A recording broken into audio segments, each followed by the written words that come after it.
1 Kings, chapter 14. At that time Abijah the son of Jeroboam became sick. Jeroboam said to his wife, "Please get up and disguise yourself, so that you won't be recognized as Jeroboam's wife.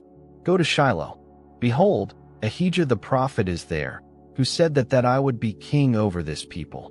Take with you 10 loaves of bread, some cakes, and a jar of honey, and go to him. He will tell you what will become of the child." Jeroboam's wife did so, and arose, and went to Shiloh, and came to Ahijah's house.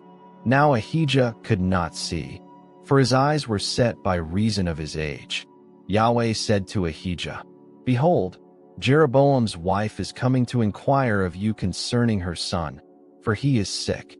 Tell her such and such, for it will be, when she comes in, that she will pretend to be another woman." So when Ahijah heard the sound of her feet as she came in at the door, he said, "Come in, Jeroboam's wife.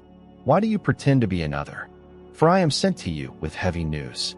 Go, tell Jeroboam, Yahweh, the God of Israel, says, because I exalted you from among the people, and made you prince over my people Israel, and tore the kingdom away from David's house, and gave it you. And yet you have not been as my servant David, who kept my commandments, and who followed me with all his heart, to do that only which was right in my eyes, but have done evil above all who were before you, and have gone and made for yourself other gods, molten images, to provoke me to anger, and have cast me behind your back. Therefore, behold, I will bring evil on the house of Jeroboam, and will cut off from Jeroboam everyone who urinates on a wall, he who is shut up and he who is left at large in Israel, and will utterly sweep away the house of Jeroboam, as a man sweeps away dung, until it is all gone. The dogs will eat he who belongs to Jeroboam who dies in the city, and the birds of the sky will eat he who dies in the field, for Yahweh has spoken it. Arise therefore, and go to your house.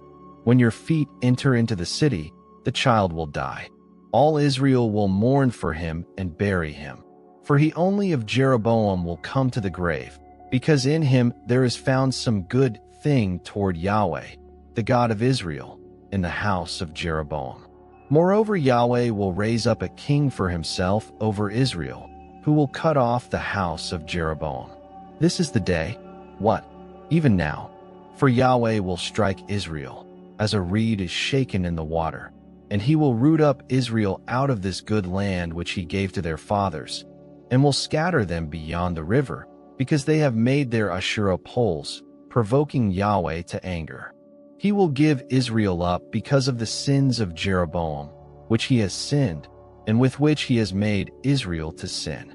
Jeroboam's wife arose and departed, and came to Tirzah. As she came to the threshold of the house, the child died. All Israel buried him and mourned for him, according to Yahweh's word, which he spoke by his servant Ahijah the prophet. The rest of the acts of Jeroboam, how he fought, and how he reigned, behold, they are written in the book of the Chronicles of the kings of Israel. The days which Jeroboam reigned were 22 years. Then he slept with his fathers, and Nadab his son reigned in his place.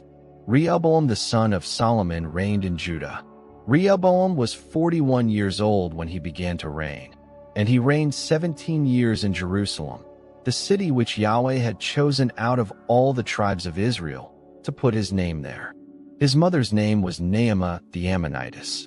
Judah did that which was evil in Yahweh's sight, and they provoked him to jealousy with their sins which they committed, above all that their fathers had done.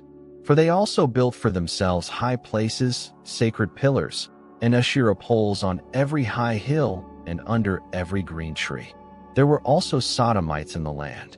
They did according to all the abominations of the nations which Yahweh drove out before the children of Israel. In the 5th year of King Rehoboam, Shishak king of Egypt came up against Jerusalem, and he took away the treasures of Yahweh's house, and the treasures of the king's house. He even took away all of it, including all the gold shields which Solomon had made. King Rehoboam made shields of brass in their place, and committed them to the hands of the captains of the guard, who kept the door of the king's house. It was so that as often as the king went into Yahweh's house, the guard bore them and brought them back into the guard room. Now the rest of the acts of Rehoboam and all that he did, aren't they written in the book of the Chronicles of the Kings of Judah? There was war between Rehoboam and Jeroboam continually. Rehoboam slept with his fathers and was buried with his fathers in David's city. His mother's name was Naamah the Ammonitess.